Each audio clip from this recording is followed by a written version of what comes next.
is Warriors Anonymous. Don't call it a comeback. We've been here for years. Warriors Anonymous. The podcast is back for 2026. We've got Jared and Daniel ready to rock it for you on this particular episode. We've got breaking news.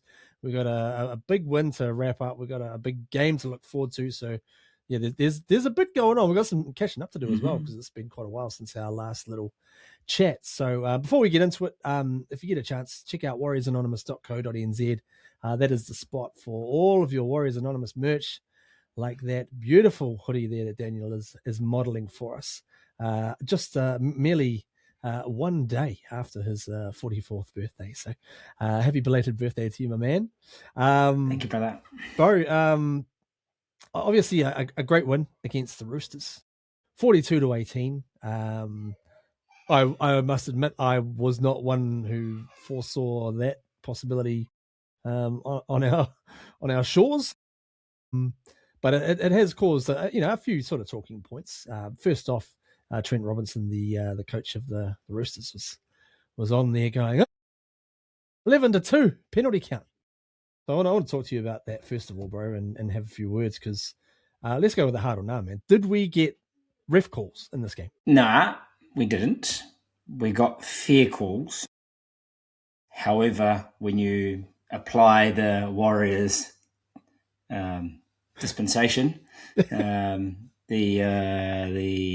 levy or tax, can't say that in this country at the moment, levy tax, then we did. So because we just know, we go into these games knowing we're not going to get 50-50s, they're going to find something. And early on they tried to find something, but we challenged it. So my only concern was even at that very last one, I was like, don't give us that. We don't need that.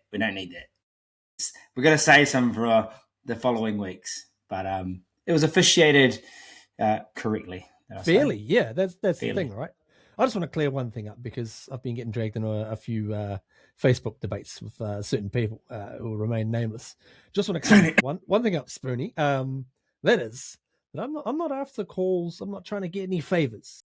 I'm not asking for anything like that. All that we ask for, like in this game, which I actually thought I saw a bunch of them and thought, yeah, they've called it dead right. Like, went in our favor, yes, but they called it correctly, and that's really all that you can ask for.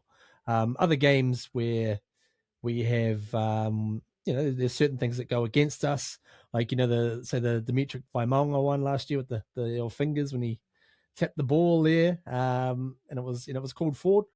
I legit thought that was probably the correct call. The ones that we do get annoyed with, like you say, is paying our Warriors tax, tri-tax and whatnot, such as when we took on the Broncos over in Suncorp, and Chanel Harris-Tavita was ruled as a try. It went upstairs as a try, and then they overruled it with compelling evidence. So I'm not gonna dwell on that for too long, but I may just hold on to that for the rest of my life. But there were obviously a couple of calls where I just thought, it will count against us. And, sometimes it's a little 50-50 around like the ball, hand on ball, if the fingers kind of come off.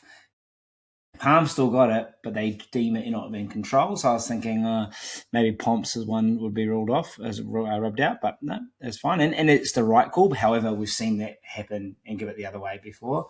Also, when Chance grounded the ball, I thought they were going to come up with like, he didn't intentionally ground the ball. It just grounded itself in the act of losing it. That's what we go through. We create what is the narrative going to be to disallow this try or disallow things as well. So officiated well. I will say we got lucky, as in, you make your own luck. The Roosters had a number of rubbed off, but they were legitimately rubbed out as well. So this is one of those nights that, yeah, it kind of stuck for us and it didn't for them. That's right. We choked the chickens, so to speak. Bit of pressure. We applied pressure to them, which I felt really helped the cause, because they had a lot of those half chances, and just things were not. It's first round as well. So, actually leads me to the next question as well. That being, how far do we read into this? Because I couldn't help but think of a couple of years gone by. First of all, last year we went to Vegas, round one, feeling good about ourselves, went out and got absolutely dispatched by the Raiders, who we face this week.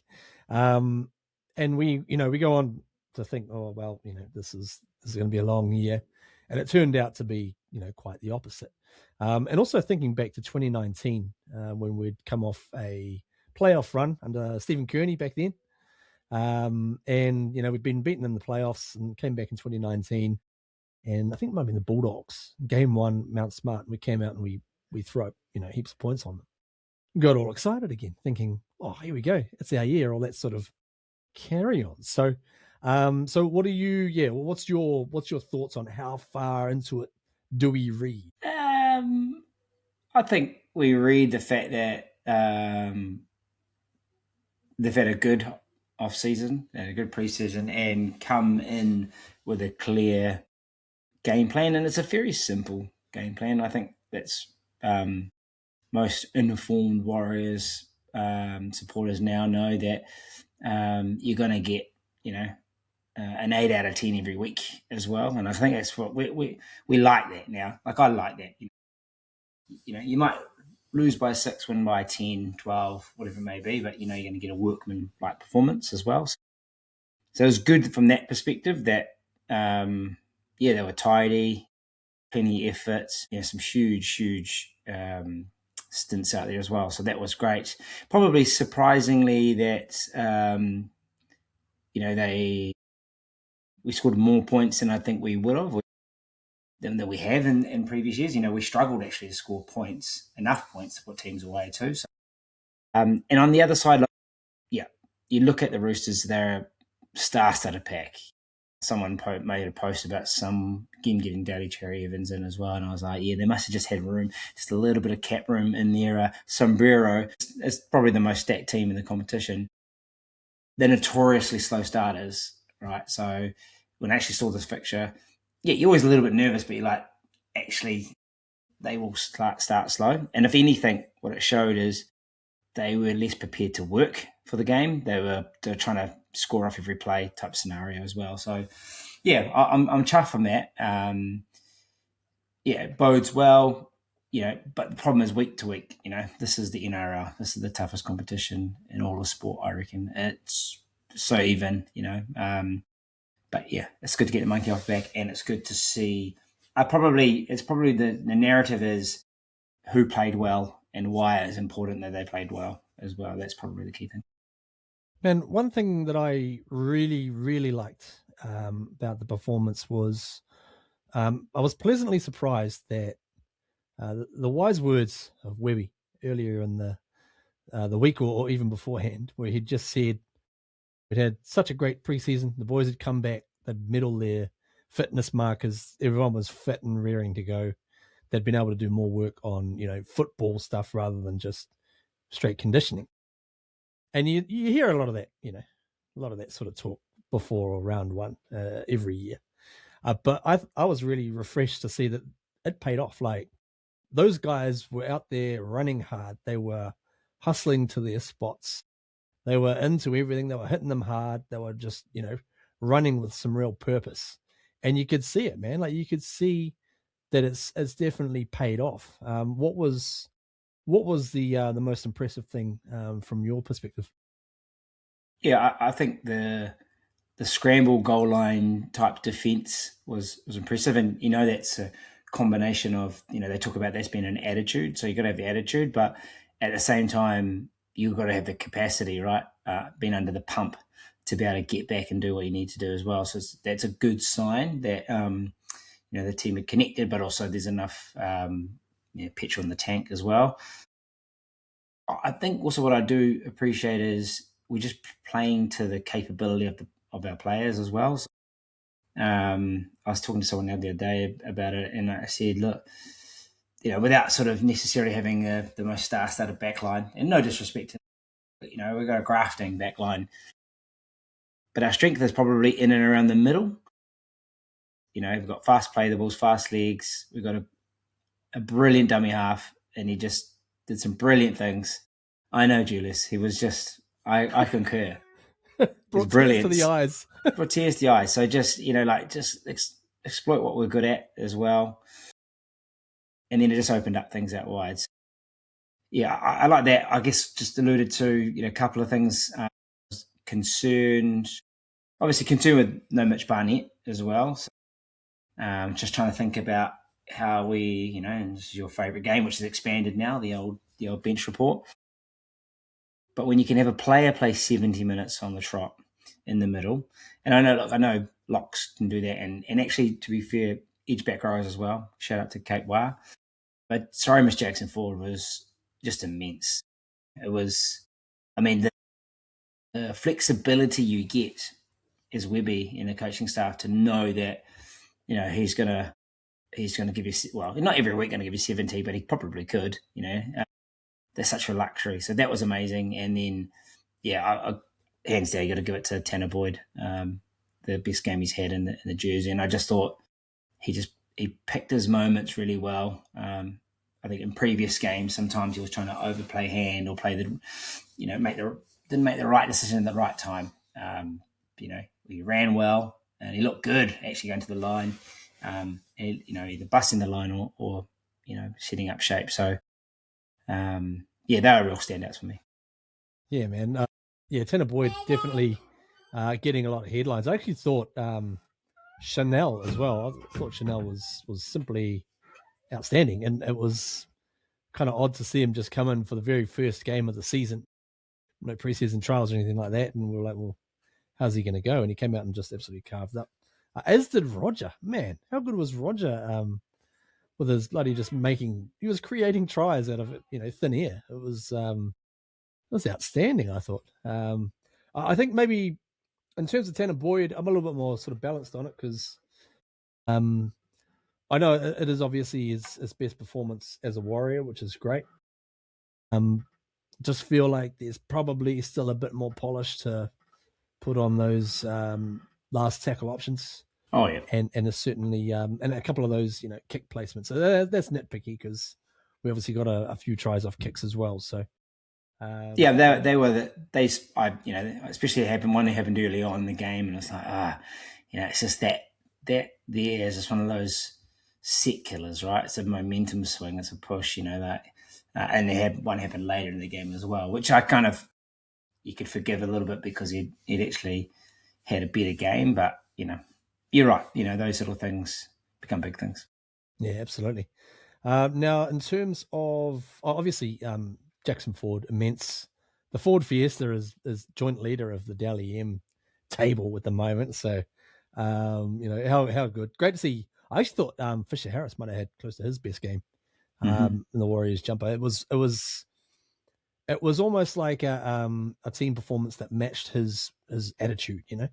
That was a real Fish kind of game. Getting involved and one thing I noticed with him as well, which is, look, I'm actually all good with so long as that his teammates around him know.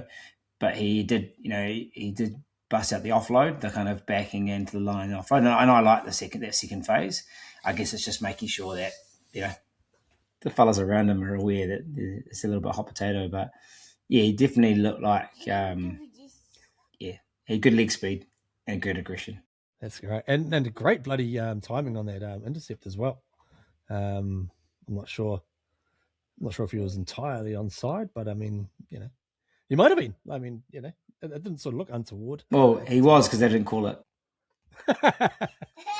Yeah, you like that too, eh? Yeah, cheers. You like that. Now, in terms of the downsides, I mean, we'll say positive. The positive aspect was my favorite banner at the game was "Make way for Prince Ali," inspired from Aladdin, of course. But he had a tough night. He was making way himself for Billy Smith to run past him. Are you worried? Yeah, I mean, I said in a group chat, I said, time to bring Lecker on, put him on the edge. Just that is a concern, right? Now that's going to be videoed this week quite a bit. I don't know if he's up against Timuko or Seb Crisp. But, that's just something he's going to have to work on as well. And it felt in the situation in the first one in particular, we were dominant and we just felt like, bang, just let them back in the game with an easy, simple in and away palm later as well. And that happened again. So they'll obviously work on it. But yeah, concerns early on. Yeah, and borderline forward pass as well to Tedesco. Just going to throw that out there. I'm not worried there. It's fine. It's okay. We're not sweating that. Yeah, interesting. I've been watching quite a bit of Ali the past couple of years because obviously a big fan of his. And I just think back to round 1 last year in Vegas when Sebastian Chris skinned him a couple of times. Obviously, what he did on Friday night as well, we got done. Yes, it's no laughing matter, is it, son? Yeah, that's right. But I just wonder if maybe he's struggling a little bit with that recurring sort of ankle injury that he's been putting up with. Because when he came into top grade, man, he was gun. Like, defense was the name of his game, and I think that's probably why Webby loves him so much. But I just wonder how much of an effect that has, because I don't know, he's maybe not as crisp on his change of direction and keeping up with fleet-footed or footwork from opposition senses. Also noticed that in New South Wales Cup a bit last year as well. So, which kind of got papered over because they just won everything. Now, bro, bit of breaking news before we jumped on and started recording, and that being that Will Warbrick is due to sign with the Warriors from next season onwards, 2027, for a couple of years to come home. What's your immediate take on that, man? Oh, it's a great acquisition if it was to land. I think it's one of those scenarios, and I'm always scanning the NRL talent that really have a strong connection at home. And obviously the Kiwis do, but it's very different if they're pretty much naturalised Aussies, right? Moved from a young age as well. So I guess the fact that Willie Warbrick was a 7-star, sevens athlete as well here, and then switched over. I've always had in the back of my mind, if he made it, it'd be good to be able to nab him. Yeah, absolutely. He's a class player in a class system, and he's had a great rise as well. So there's a few knocks on him on a couple of things, but overall, he'd be a great acquisition. He had some definitely some extra height to the out wide, but a bit of speed as well. We've obviously added Alofi Nakan Pereira, a former old mate of ours from when he was in the Titans. Interesting that we've still got Dallin, we've still got Roger, and those guys are still playing pretty well. Dallin did a good job, I felt, defensively against the Chooks, because I was a little bit worried, but yeah, interesting sort of times ahead as to who's going to kick on, and obviously there's a lot of young talent coming through the pathways as well. So the other thing I'm interested about is obviously Barnett's rumoured to be going to the Bronx as well. It's all good. There was obviously strong talk that any deal that does get signed requires players coming our way as well. So, yeah, it's interesting to maybe scan the Broncos talent pool and see who potentially could be available as well. I wouldn't say no to a Jesse Arthurs. I think as well as one of those big sort of middle outside edges as well. Xavier Willison, come on back, brother. Hey, because I am somewhat concerned, and I just started to be turned into a negative session off the back of a really good win. And I do like some of the stocks we have as well, but I am mindful of a bit of size that we have in the middle. If we went to lose Barnett, and if we had to lose, like Fisher's out for a little bit, whatever may happen, right? Don't get wrong, I'm a massive fan of the young Bulls that have come through. Dimmy, Tanner was awesome. TSS, amazing. But, you start to think, I think we shipped off a lot of cattle in the off-season, pretty much gone to Penrith and the Tigers. And it was sometimes it just had a little bit of peace of mind that you had a big body you could draw on as well. So, yeah. So if we're in the market, obviously to shop Barnett out that way, then bring some cattle back. Yes, that would certainly be nice. I saw Ben Tekura was mentioned in the rumors that are swirling around as well, and he's certainly Big Ben. That's right. He's not small. But yeah, interesting times. So, probably a good time as well. Seeing as you mentioned the guys who had left, really cool to see a club debut for Kalani going at the Panthers.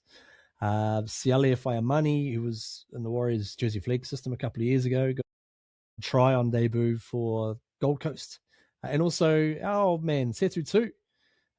Great to see him get a try for the Dragons. I didn't even know his whole backstory and all of the stuff that he'd gone through.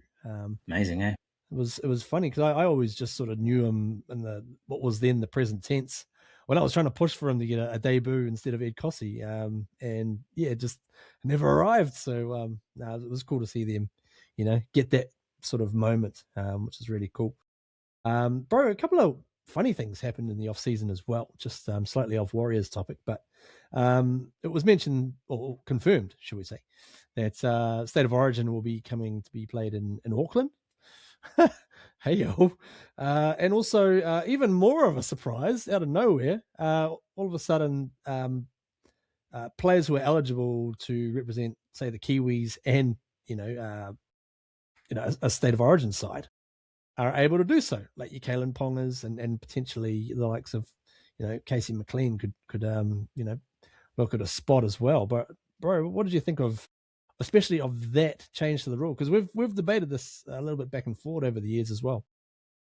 Yeah, I'm in favour of it because I see what the NRL are trying to do. They're trying to put the best possible players in the game into either New South Wales or a Queensland jersey to make it the biggest spectacle as well. I mean, it also just, it alleviates the issue with Tier 1, Tier 2 as well. And yeah, I mean, it's hard to say. I'm not either from New South Wales or Queensland. You might have a perspective on this living over there, but, like some of them grow up in that environment. So they live and breathe in that area, but their heritage is elsewhere as well. So I think it just strengthens international rugby league, and which is strong. I think is strong anyway. And it does diminishes the kind of dominance that an Australian side will have. And I think they go into everything as favourites as well. But this is one. It's just like a naturalizing of the talent pool and the competitive nature, and you'll go into the next World Cup going, shit, it's anyone's as well. But yeah, I think the showpiece, the NRL just want to protect the showpiece, and they go, why can't we just have the best players playing and just make it easy? Absolutely. Interesting. Like the arguments, obviously, people are like, well, it should be as a gateway to get into the Kangaroos, as it has been for years and years and years. And I understand where they're coming from. The only sort of, I guess, flaw in that argument is that State of Origin is very well set and structured now. So it runs at the same time every year, same number of games and all that sort of stuff. Test matches, no, they're not like, they're really largely haphazardly put together. We kind of get mid-year, end of season sort of competitions, proposed and drafted up, and so I don't really think that that's even really applicable anymore. But it's like State of Origins here, and then you've got the NRL here, and then you've got internationals, right? And that's a hierarchy, and that's how they, I guess that's the way the decisions are going to be made. Yeah, absolutely. I've got to stop saying absolutely. Anyways. Absolutely. Now looking forward, bro. Another surprise as well. Got to mention our man, the Filipino Voltron, Payne Haas. Shock move from Broncos to Rabbitohs. No one saw that one coming, and then he changed his name to Hakeem as well, which I thought was pretty cool. Prince Hakeem. Yeah, that's right. So so he'll be one of my neighbors the next year or so. Pretty cool to see some just random shit going on. Also, I guess it always keeps you on your toes a little bit, like the Will Warbrick thing tonight. You just never quite know what's bubbling behind the scenes, or what's gonna transpire. That's Rugby League for you, mate. But like, I watched a little bit of the Bunnies game, and I think it's just the Wayne Bennett effect. He just has the ability to kind of, light a fire and of enthusiasm under players. Trail looked great. Trail is great. I mean, he blows hot and cold, but on his days, one of the best players ever. David Fafita, he's just a man mountain, right? And don't know how they got it wrong with him at Gold Coast. Like, how do you get that wrong? But again, change of environment, having to get out there as well. But then you put Hakeem out there as well with those two. Oof. Hello. Cheekers. Oh, man. Also, two teams been eliminated straight away, straight off the bat, straight out the gate. We've got, Parramatta and Gold Coast. Yeah, it doesn't normally it's not normally first round, is it? Normally, yeah. So actually, normally it's kind of a little bit more midway season, eh? Yes. So you did right. It's concerning for although I think Para was out at first round last year, but they just keep drawing the bloody Storm in the first round, which is not really where you want to be. Yeah, I mean, if you take on the Roosters as we did, they're slow starters, not the Storm. And funny, I listened to a couple of segments of Money, Jerome Hughes and Pappenhausen's podcast, and they just say like the training's redlining up, even off-season, pre-season, it's just redlining all the way through. And so no wonder they start like a hiss and a roar, because they're just pinging. I find them interesting because sort of overall, over the early season, it's probably a good time to get them, just not in round one. Round one, they're ready to go. Yeah, round 2 to 6, maybe that could be a good area to try and roll them, but yeah, definitely not round one. Maybe give them a bye. What will that do? Will that transfer to week 2? I don't know. Bro, let's have a look at Raiders. Big game coming up. Raiders coming off a great win with a couple of young Ethans in the halves now, Strange and Sanders. And they had a bloody incredible win against Manly, and now we're going to host them. I think they might have rolled us about the last 3 times in a row. So how can we break that curse against Sticky and his men? I mean, they're just unconventional and they're scrappy, and they're just, I do like the matchup though, because I think we're tidy at the moment, we're sticking to our guns, and maybe there's an argument to, I feel like to go back a few years and we had the Penrith blueprint, and that worked really well. And I feel like there was a year, was it 24, where actually we needed to play a little bit more footy as well. But I feel like we played great footy in the weekend, but it was still within structure as well. So it paid off for us. So I think, it's going to be tough. The concern I have is how much like a Tarpany and a Horsburgh and Big Pappy get going, right? If we can't shut them down, they can get away with you, as well. But we got big boys too, and our boys are fit as well. So I'm hoping we can sort of fight fire with fire. It's going to be that sort of battle as well. Like, in terms of the matchup, you like it, and I like it too, because it's been like a couple of sort of blunt objects just like being smacked into each other for the except for the Vegas round last year, of course. But by and large, both the teams will go toe to toe. Maybe even a rematch of the old Corey Horsburgh versus Jacob Laven from a couple of years ago in New South Wales Cup. That could be a little bit of spice. Mm-hmm. I did laugh in that game, the Raiders versus Manly, where they got a bit of a tip tackle on Tommy Turbo, and then a few Seagulls flocked in and then Corey got up as if he was about to swing, and then sort of looked up and realized that the guy in front of him was Haumole Olakawatu, and he was sort of like started to become the peacemaker after. Like, oh no, that's all right, just sort of business decisions. Haumole, yeah. So it's funny as well. We're not unanimous on our game picks this week. We have got if the editor, aka myself, has done his job. The graphics should appear on the bottom of the screen somewhere. And we've got yourself, myself, Manera, all picking the Warriors. And Isaac, he has gone with the Raiders. Interesting times ahead. I definitely respect the Raiders. I think we've got a few Raiders fans who actually watch the podcast as well. So shout out to you guys. All the best, just not this week. Yeah, bro. Anything else you wanted to throw into the mix before we wrap up this blockbuster episode 1 for 2026? Off the back fence. I'm really looking forward to this weekend, and hopefully we level up too. One thing I was going to mention as well, which was I don't know if you had this feeling, but as soon as Leka came onto the field, so this is going back to the game, as soon as Leka came onto the field, all I said was kick to the right, kick to the post, kick to the right, kick to the right, kick to the right, Leka. Like, it was just beautiful, and I just, what a freak, what a talent. And I think, just need to keep build him into the season as well, and just nice to kind of set him up to the back end of that game and let him go as well. So, hoping to get a bit more of an impact this week. Really looking forward to seeing how the bench goes too as well.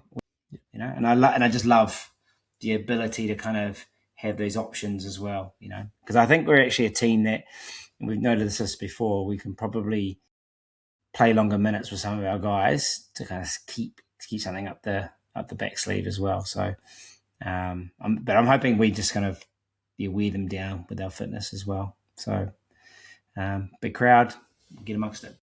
Big crowd, big game. I wonder if Leka can. I reckon he could probably dunk, like basketball dunk. He got some hops, some real hops. Not a tall individual, but man, he can fly through the air. So, also, I'm not going to say it. I'm not going to give it away, but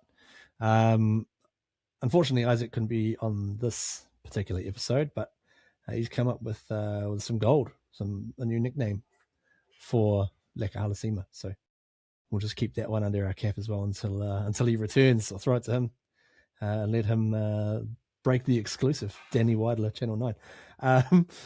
Bro, it's been good to catch up. As I mentioned earlier, check out warriorsanonymous.co.nz. We've got all the merch there, which is all looking good, looking slick.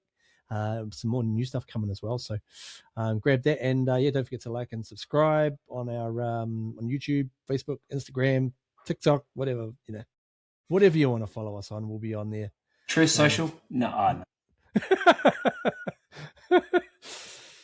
X.